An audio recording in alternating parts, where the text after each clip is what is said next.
लक्ष्य निर्धारण करने से हमें एक निश्चित दिशा और निरंतर कार्य करने का हौसला मिल जाता है।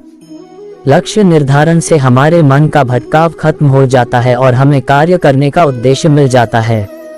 लक्ष्य स्टोरी इन हिंदी में आप पढ़ेंगे कि कैसे लोगों ने लक्ष्य निर्धारण करके असंभव कार्य को संभव किया।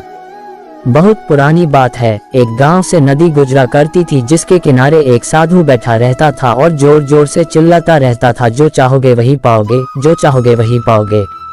साधु को गांव के सभी लोग पागल, कुछ लोग मूर्ख और ना जाने क्या क्या समझते थे।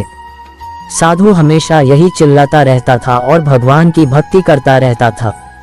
बहुत दिन बीत गए। एक दिन एक बेरोजगार लड़का वहां से गुजरा। उसने साधु की यह बात सुनी और दौड़ा दौड़ा उनके पास पहुंच गया। उस लड़के ने साधु से कहा, क्या मैं जो चाहूंगा वही पाऊंगा?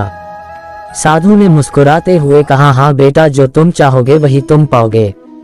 लड़के ने फिर एक बार कहा, क्या आप सच कह रहे हैं? क्या सच में जो मैं चाहूंगा वही मैं पाऊंगा?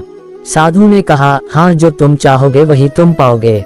लड़के ने कहा, क्या मैं सोने चांदी का बहुत बड़ा व्यापारी बन जाऊंगा?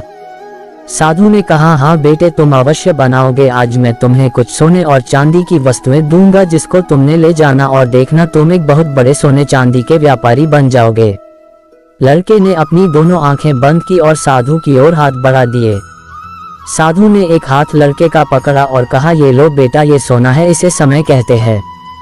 तुम कभी भी इसको हाथ से मत जाने देना। इसका एक एक पल अपने लक्ष्य प्राप्त करने के लिए उपयोग करना। तुम एक दिन जरूर बहुत बड़े व्यापारी बन जाओगे। लड़के ने कहा, और बाबा चांदी?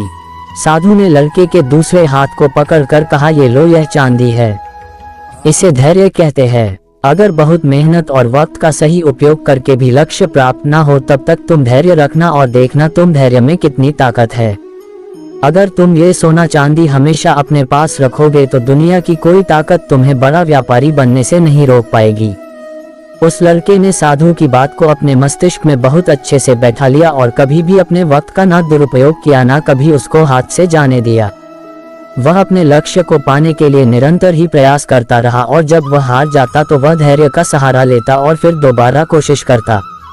देखते ही देखते बहुत कम समय में उस लड़के के अंदर व्यापार करने के वह गुण आ गए जो अभी तक किसी में नहीं थे। उसने बहुत छोटे से काम से शुरुआत की और अपने व्यापार को बड़े स्तर पर ले गया। आज के समय में वह सबसे बड़ा व्यापारी जो उसने उस दिन साधु से मांगा था बन गया।